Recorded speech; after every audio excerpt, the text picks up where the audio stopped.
Bonjour, c'est Christophe, le responsable du club d'investisseurs. Aujourd'hui, j'ai le plaisir de vous parler de rentabilité.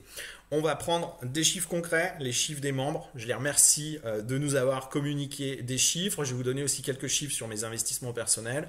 Et on va parler de rentabilité, le retour sur investissement. L'objectif de cette vidéo, c'est de vous aider en vous présentant les différents types de placements qu'on a dans la niche immobilière des parkings. Puisque vous savez, la niche immobilière des parkings, c'est très vaste. Les places de parking, les garages, les box, les entrepôts, les locaux commerciaux et les caves. Voilà, donc c'est assez vaste. J'en ai peut-être oublié parce qu'il y a aussi des produits dérivés de la niche, mais on va en discuter petit à petit tout au long de cette vidéo. L'idée, c'est de vous donner un petit peu des cas concrets, combien les gens ont en rentabilité et de vous permettre de voir si ces placements répondent à vos attentes et si vous pouvez justement tirer votre épingle du jeu dans la niche immobilière des parkings. Déjà, on va commencer. Qu'est-ce que c'est qu'une rentabilité? Qu'on soit bien d'accord de quoi on parle.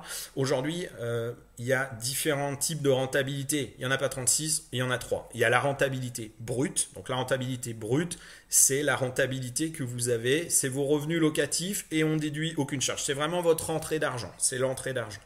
D'accord? Donc celle-ci, on ne va pas parler de rentabilité brute parce que ce n'est pas ce qui nous intéresse aujourd'hui. Mais je continue et j'explique les différents types de rentabilité, puis c'est des questions qu'on a souvent au sein du forum ou par mail au niveau du site. Voilà, donc je prends le temps de l'expliquer, c'est quelques minutes, mais au moins tout le monde saura vraiment de quoi on parle. Derrière, vous avez la rentabilité nette, c'est le deuxième type de rentabilité. Donc la rentabilité nette, c'est la rentabilité que vous avez une fois que vous avez enlevé toutes vos charges hors impôt. Donc, quand vous enlevez vos charges, ça va être les charges des frais de syndic, des choses comme ça, des dépenses d'assurance, si vous avez une assurance propriétaire non occupant, si vous avez aussi des taxes foncières. Alors nous, on compte les taxes foncières là-dedans, puisqu'on va parler de rentabilité aujourd'hui nette avant impôt sur les revenus. C'est-à-dire qu'on a enlevé des rentabilités qu'on va vous donner, les impôts sur les revenus, puisque le problème de l'impôt sur le revenu, donc, c'est cette fameuse, la troisième rentabilité, la net, qui elle est hors tout impôt, c'est-à-dire c'est vraiment le cash flow que vous avez à la fin, c'est-à-dire c'est l'argent que vous avez dans votre poche, c'est votre cash flow, c'est-à-dire quand on a enlevé toutes les charges, donc la rentabilité nette, et la net quand on enlève les impôts sur les revenus qui vient diminuer. Le problème, c'est qu'aujourd'hui, on ne peut pas vous parler de rentabilité net, puisqu'une rentabilité net, elle va être très variable en fonction des tranches d'imposition de chacun. C'est-à-dire qu'au sein du club, on a des gens qui sont des membres investisseurs, il y a des gens qui sont des salariés d'entreprises, donc qui ont des revenus à côté, dont je fais partie. Moi, je suis commercial dans la vie, dans l'industrie. Du coup, j'ai la chance d'avoir des bons revenus, donc j'ai une forte tranche d'imposition. Donc forcément, entre ma rentabilité nette et ma rentabilité net, forcément, les impôts m'en prennent un petit peu. Mais c'est le jeu, comme on dit. Si on paye des impôts, c'est qu'on a pas mal d'argent qui rentre, donc c'est toujours positif. Dans d'autres cas, au sein du club, on a des gens qui ont des professions très différentes, donc des tranches d'imposition très différentes. On a même des gens, il y a des gens qui sont des rentiers des parkings dans le club. Et du coup, eux, c'est pareil, ils ont aussi des revenus qui sont liés au parking, donc eux, ils n'ont pas de revenus salariés à côté. Donc vous parlez de rentabilité net, ce serait totalement déconnant. Donc on va parler aujourd'hui de rentabilité nette avant impôt sur les revenus. C'est-à-dire quand on va prendre l'investissement de départ, c'est-à-dire l'argent que les gens ont mis, ils ont acheté un emplacement ou un lot de parking ou de garage, un certain montant, et on va aller déduire les charges, les impôts fonciers, tous les frais d'assurance qu'ils peuvent avoir, d'électricité ou autre, et du coup, à la fin, ils ont un certain pourcentage de l'investissement qui est leur retour. Encore une fois, on ne va pas parler, je pourrais vous donner dans mes cas les chiffres précis. Après, le problème, on a les chiffres précis des gens, mais l'idée, c'est plus de vous parler de pourcentage pour voir un petit peu quel type de produit peut correspondre à vos attentes, en estimant bien sûr les risques à chaque fois, puisque c'est toujours pareil, une rentabilité, plus on veut des rentabilités élevées, plus il y a une part de risque qu'il faut mesurer, ça c'est très important, mais ça de toute façon, ça s'estime à l'appréciation, et bien évidemment on pourra en discuter dans les commentaires ou dans les messages ou sur le forum au niveau du club, il n'y a pas de souci, vous le savez, on est très ouvert et on papote beaucoup, puisque ce qu'on aime nous, c'est les échanges. Donc on va commencer par les différents types de placements. Donc vous avez les places de parking. Voilà, donc on commence par les places de parking. Il y a les places de parking en extérieur et les places de parking couvertes. Les places de parking en extérieur, je prends ça tout de suite, je le mets de côté. Pourquoi? Parce qu'une place de parking en extérieur, ça ne rapporte pas beaucoup d'argent, hormis certains investisseurs du club qui ont des places de parking en hypercentre, dans des villes comme Paris ou Lyon, où là c'est très rentable, mais une place de parking en extérieur reste un produit quand même un peu plus difficile à louer, même s'il est hyper bien situé. Parce qu'une place de parking extérieur, vous êtes directement en concurrence avec tous les parkings publics de la ville. Et c'est difficile d'aller valoriser une place de parking extérieur parce que vos locataires, vous pouvez pas leur dire oui, mais moi, votre voiture, elle est à l'abri. Voilà. Donc, un parking souterrain est déjà plus rentable qu'une place de parking extérieur. Pourquoi? Parce qu'une place de parking en extérieur, quand il pleut, quand il grêle, les voitures ne sont pas protégées, c'est à l'extérieur, donc à la vue de tout le monde, n'importe qui peut venir toucher la voiture, enfin voilà. Donc les places de parking extérieur, c'est pas un produit qui est très valorisé et je vous déconseille fortement d'aller investir dans des places de parking extérieur, même si on a des membres du club, je pense notamment à un membre qui lui avait un parking complet près d'une gare à Redon, donc lui le gros avantage, donc il l'a vendu par le biais du club. L'avantage, c'est que lui, il avait carrément trouvé un espace fermé, clos par un portail, où là, il proposait de stationner des véhicules en extérieur, mais à même pas 50 mètres d'une gare ferroviaire, pour les gens qui partaient travailler. Donc là, on est sur un esprit différent, puisqu'on est un peu sur un modèle de parking public. Voilà un petit peu l'exemple. Donc je me reconcentre, on revient sur les places de parking couvertes, donc fermées. Donc que ce soit en souterrain, ou voilà. Place de parking en souterrain, on va pas se mentir, très rapidement, vous savez, hein, il faut s'arrêter au niveau -1, -2, parce que plus vous descendez, moins les gens apprécient, plus c'est difficile de trouver des locataires, des endroits bien éclairés. Bien évidemment, on va pas revenir là-dessus, aujourd'hui on va parler de rentabilité, mais je donne des petites astuces au milieu. Et bien évidemment, sur Paris, après, quand il y a des ascenseurs, il y a moins de problèmes si vous allez dans des niveaux plus bas, parce que sur Paris, les étages, ça descend beaucoup en sous-sol, les parkings. Du coup, on va commencer de parler du parking d'Anne, que vous connaissez si vous suivez un peu le club. Voilà, on a fait plusieurs articles là-dessus. Du coup, donc, Anne était propriétaire d'un lot de places de parking de 14 places de parking, en fait, qu'elle a boxé pour mettre des 2 roues, faire du stationnement de 2 roues. Donc, c'était à proximité de la place d'Italie à Paris. Donc, bien situé dans Paris. Donc je dis était, puisqu'en fait Anne, elle a rejoint le club lorsqu'elle cherchait à investir, on l'a accompagnée, elle a acheté un lot de 14 places de parking, on avait travaillé sur le boxage, et après, voilà, elle a eu une mutation professionnelle, elle a changé de région, je la salue si elle nous regarde, et puis du coup, forcément, elle a changé de région, donc il fallait qu'elle revende ses places de parking, elle est passée à d'autres investissements, dans d'autres régions, sur des garages aussi, mais elle trouvait que c'était très difficile de gérer à distance, ce qui est vrai, il y a plein d'astuces pour gérer à distance, mais quand on quitte Paris, qu'on va par exemple dans le sud de la France, c'est compliqué d'aller gérer des parkings sur Paris, et surtout elle voulait pas le mettre en agence parce que l'agence allait lui croquer une grosse partie de sa rentabilité. Donc là-dessus, en fait, sur un lot de 14 places de parking dans le 13e arrondissement de Paris, donc divisé avec des bons emplacements pour des motos, hein, donc on va aller diviser une place de parking, donc on optimise les revenus. Donc elle sortait une rentabilité de 12% net avant impôt. Alors je parle de 12% sur sa mise de départ. Voilà, je sais plus comme ça la mise de départ, je l'ai pas en tête et c'est pas l'objectif aujourd'hui, mais c'est juste vous dire voilà, ce qu'on peut obtenir c'est du 12% net avant impôt, ce qui est déjà pas mal du tout. Et après bien sûr il y a la part d'impôt sur les revenus qui revient grignoter cette partie-ci, mais qui dépend de chacun. On va parler maintenant de Patricia qui nous a rejoint il n'y a pas très longtemps aussi. Donc elle est propriétaire de 2 places de parking dans Lyon, dans le 3e arrondissement. Du coup, le gros avantage de Paris et de Lyon, c'est que vous trouvez des locataires très rapidement. Donc vous avez une rentabilité qui est peut-être plus faible qu'à certains endroits, mais vous avez un taux de remplissage de 100% et une facilité pour trouver des locataires. On va en discuter après avec d'autres sujets dans les garages, notamment sur Lyon. Donc je reviens à Patricia sur Lyon, 2 places de parking, donc dans une résidence, dans le 3e arrondissement. Donc elle trouve très vite des locataires, pas de souci. Elle a un retour d'investissement d'environ 9% net avant impôt sur les revenus. Pareil, voilà. Donc les places de parking dans les grandes villes, ça se vend un peu plus cher. Donc voilà, c'est pour ça aussi que les rentabilités, les retours sur investissement sont pas énormes. Mais bon, voilà, du 9%, c'est déjà pas mal. Vous n'avez pas ça en produits bancaires très, comment dire, facilement. C'est pas du tout des rentabilités que vous avez si vous laissez votre argent en banque. Ou alors, il faut aller chercher du placement vraiment à risque pour arriver quand même à trouver à des bons rendements. Donc là, le risque est quand même limité puisqu'avec les places de parking, on s'embête pas avec les locataires. Ça se passe bien, il n'y a pas de dégradation. On a peu d'impayés parce que si on choisit bien ses locataires, l'avantage c'est que les gens payent bien parce que les montants des loyers sont quand même faibles. Donc voilà. Je continue dans les places de parking. Vous voyez, on a du monde dans le club, donc on a quand même fait une sélection. Et puis on a surtout pris les gens qui voulaient répondre. Voilà, parce que les bons investisseurs, ils sont très discrets. Donc ça a été difficile de les secouer pour avoir les informations. Mais on y est arrivé. Du coup, ça c'est cadeau pour vous. Du coup, moi je vais vous parler de moi. Donc moi je suis propriétaire de 7 places de parking près de Roanne, donc une petite ville à 1 heure de Lyon. Voilà, donc moi c'est mon coup de fusil. Hein. C'est un peu mon bébé, ces places de parking. C'est ce qui m'a fait arriver dans l'immobilier de parking en 2012. Voilà, c'est par hasard où je suis arrivé là. Je vais pas vous raconter d'histoire. Bref, voilà. Donc moi j'ai une rentabilité qui est très élevée avant impôt puisque je tourne autour des 50% avant impôt sur les revenus. Donc comme je vous l'ai dit, moi je suis commercial, je suis dans une très grosse tranche d'imposition, donc après en net, moi je retombe à 21%.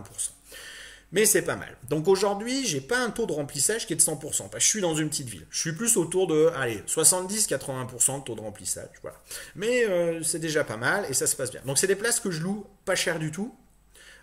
Donc c'est un petit cash flow. Hein. Il faut bien voir que c'est une grosse rentabilité en termes de pourcentage, mais c'est un petit cash flow. Puisqu'en fait, moi, ces places de parking, je les loue 25 euros par mois, puisque j'en ai 5 petites, et j'en ai 2 grandes que je loue 30 euros par mois. Voilà.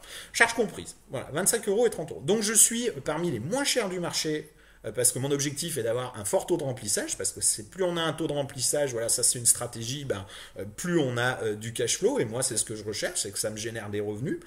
Donc voilà, donc j'ai fait un coup de fusil, il est clair, sur ces places de parking, puis c'est des places de parking que j'ai trouvé à 800 euros pièce, tout inclus, frais de notaire, tout était inclus à 800 euros pièce.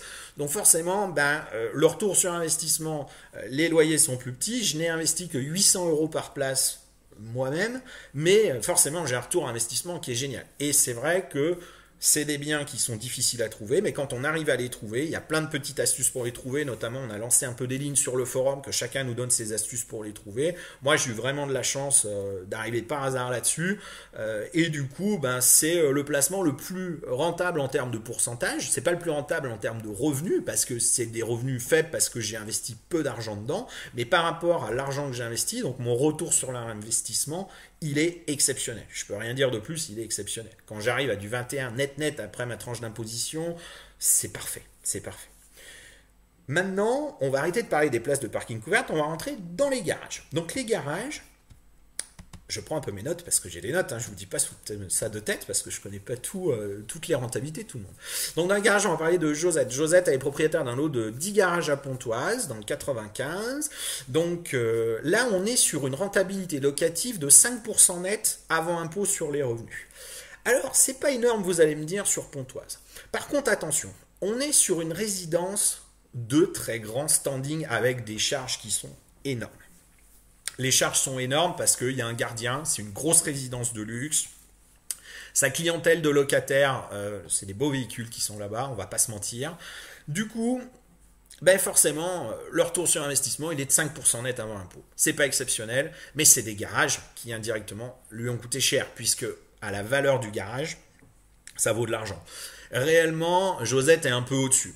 Je vous donne forcément la rentabilité par rapport au prix de vente. Puis ces garages aujourd'hui, Josette a pris sa retraite.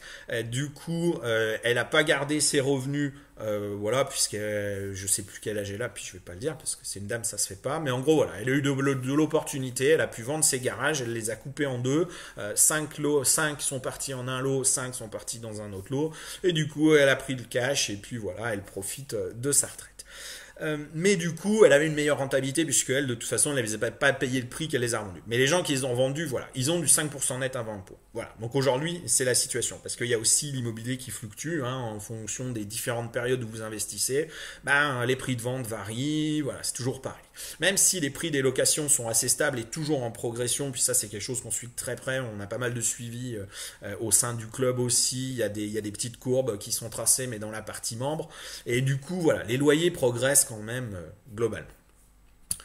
Du coup, maintenant, je vais parler de Frédéric, qui est propriétaire d'un garage dans le 6e arrondissement. Voilà, coucou Frédéric, parce que je sais qu'il nous regarde bien et puis il aime bien ces vidéos, parce que personne ne veut se mouiller dans les vidéos au sein du club, parce qu'il y a quand même un peu de monde au sein de l'équipe, mais personne ne veut se mouiller, c'est moi qui m'y colle. Mais c'est pas grave, c'est un plaisir de vous parler. Du coup, donc Frédéric, lui, est propriétaire d'un garage dans le 6e arrondissement de Lyon, donc je connais bien parce que je l'ai aidé à investir là-dessus. J'ai été avec lui sur Lyon, on a fait des visites ensemble, voilà, ça s'est très bien passé. Et puis du coup, on l'a aidé du départ jusqu'à l'investissement, voilà, de la négociation jusqu'à l'investissement.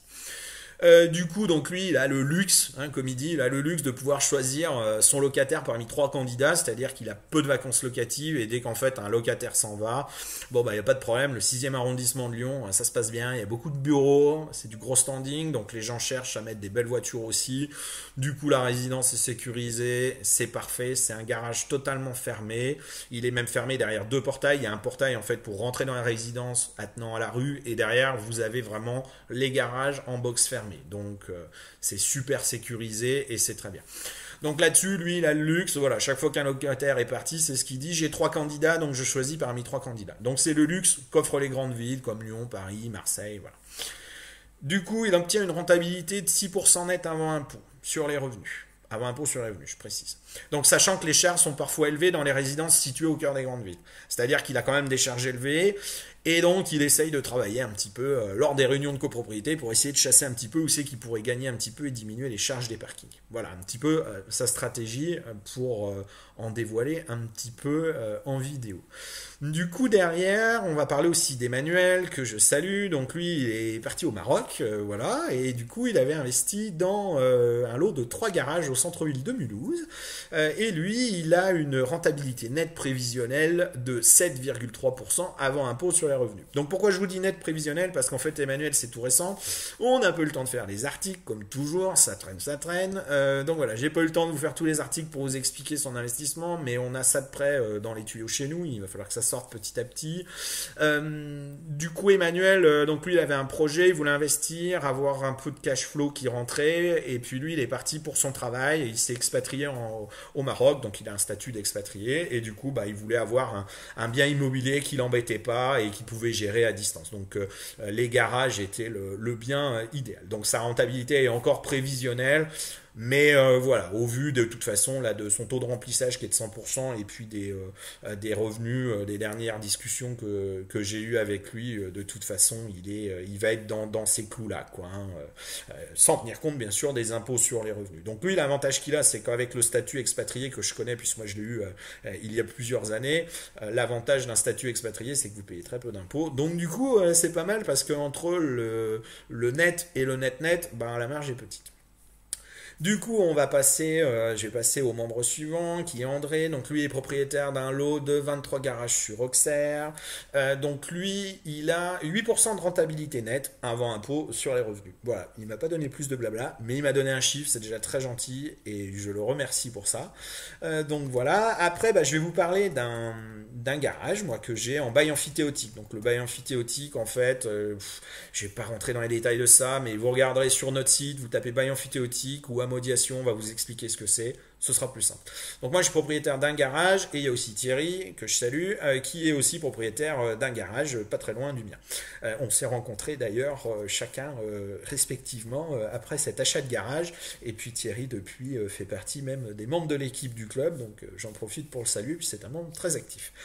Du coup, donc nous on a chacun un garage en hyper centre-ville d'une petite ville, on a pris la sécurité en hyper centre-ville et le luxe de prendre des locataires qui sont des commerçants d'une rue piétonne. Donc là, il n'y a aucun souci d'impayé. C'est des entreprises, des commerçants qui arrivent le matin, ils garent leur voiture, ils vont à pied, ils rejoignent les rues piétonnes, ils rentrent, ils prennent leur voiture, ils partent. C'est super, c'est parfait. C'est des entreprises, on leur fait les quittances de loyer, tout se passe bien et on a une bonne stabilité. Donc sur un bail amphithéotique, aujourd'hui, on est à peu près entre 5,5 et 6% net avant impôt sur les revenus, ce qui est pas mal. Ce qui est franchement pas mal pour un bail amphithéotique. C'est pas mal parce que moi, c'est mon premier bail amphithéotique, donc je ne savais pas trop où j'allais. Mais globalement, moi, je suis un touche-à-tout, j'ai un peu de tout. Et pour l'instant, je ne le regrette pas puisque je suis encore propriétaire du parking pendant plus d'une quarantaine d'années. Donc normalement, si ça continue comme ça me donne une rentabilité qui est pas trop mal. Maintenant, on va parler des caves. Donc les caves, c'est le côté un petit peu lugubre. C'est le côté un peu lugubre de la niche immobilière. C'est le côté où les gens n'ont pas trop envie d'investir. Mais de plus en plus, on y arrive et on regarde. Moi, je suis pas propriétaire de cave. Je suis quand même un petit peu ce qui se passe au niveau des ventes parce que j'avoue que ça m'intéresse un petit peu. Donc là, c'est Antoine qui, lui, il possède 4 caves sur Lyon et il a une rentabilité de 6% net avant impôt. Donc ce qui est pas mal aussi. Donc les caves, c'est pas mal. Il a 4 caves. Donc les caves sont dédiées en fait à faire du stockage. Purement et simplement, c'est du stockage garde-meuble. On ne met pas de véhicule dedans, ou alors peut-être des gens vont louer pour mettre un scooter. Mais lui, il fait vraiment du garde-meuble avec les contrats de location. Il utilise nos contrats de location qui ont été validés par notre juriste, donc au niveau garde-meuble spécifique. Et ça se passe bien. Donc les caves, j'ai qu'un exemple à vous donner, parce que j'ai pas eu d'autres retours, mais c'est déjà très bien. Et après, on va parler un petit peu des entrepôts. Donc les entrepôts, c'est très vaste. Les entrepôts, c'est un petit peu le fourre-tout. Les entrepôts, c'est ce qui vous permet de faire plein de choses. L'entrepôt, c'est aussi la partie locale commerciale. Moi, j'ai une SCI avec Philippe. Je vais vous parler de la SCI qu'on a avec Philippe. C'est facile d'en parler. Aujourd'hui, ça fait 2 ans qu'on l'a. Ça se passe très très bien. On est même au-delà de nos prévisions en termes de rentabilité, de retour sur investissement. Donc c'est parfait. Donc du coup, nous, on a un entrepôt avec 2 bâtiments, entre guillemets. Donc, on peut dire c'est 2 entrepôts. Donc, il y a une partie qu'on loue en local commercial et il y a une autre partie, un grand entrepôt de plus de 700 mètres carrés où là, on a fait des divisions. Donc, il y a un espace où on fait de l'hivernage de camping-car caravane. Ça fonctionne super bien. Donc, c'est ce qui est pas super lucratif parce qu'en fait, c'est pas des gros revenus et ça prend pas mal de mètres carrés pour que les gens manœuvrent. Parce que nous, ce qu'on fait, c'est que les gens puissent manœuvrer parce que c'est mieux que d'aller empiler leurs trucs. Puis nous, on n'a pas de temps à perdre à aller garer les véhicules des gens. Aucun intérêt. Donc, en termes de mètres carrés, c'est pas ce qui rapporte le plus. Donc, l'entrepôt, je vais pas trop rentrer dans les détails parce qu'on organise régulièrement des visites avec les membres. Et on va ouvrir petit à petit aux non-membres parce qu'on a pas mal de demandes. Donc j'espère que les non-membres qui vont venir visiter l'entrepôt vont adhérer au club après. L'idée en fait c'est de faire des portes ouvertes. On vous montre l'entrepôt, on vous montre un peu le business model qu'on a mis en place. Je vous donne les vrais chiffres, j'ai des présentations, tout est aux petits oignons. On se fait des vidéos, je pense qu'on va faire des vidéos petit à petit pour présenter ça. Mais l'idée c'est vraiment de venir rencontrer les gens. Vous venez nous rencontrer avec Philippe, on discute, on vous donne les tuyaux, on vous dit voilà, nous on a fait ci, comme ça, voilà. Donc pour ça, vous allez sur notre site www.cipg.fr, vous chinez un peu ou sinon vous nous contactez, il y a une partie entrepôt, vous nous contactez, vous demandez à être informé des prochaines dates où on fait la visite. C'est sympa, le club offre le café croissant le matin et puis derrière on fait la visite, on discute de chiffres et puis ça permet de se rencontrer entre investisseurs. Du coup, je reviens sur cette société à l'IS, l'impôt sur les sociétés. C'est pour ça que je dis une société, mais c'est une société civile immobilière. Donc là-dessus, on fait donc de l'hivernage camping-car caravane, du stockage garde-meubles, et on a même démarré une activité de gardiennage de véhicules de luxe. Voilà. Donc ça se passe très très bien, les revenus sont là. Donc le bilan de la première année est au-dessus de toutes nos espérances, puisqu'on arrive à faire du net avant impôt de 7,5%. Voilà.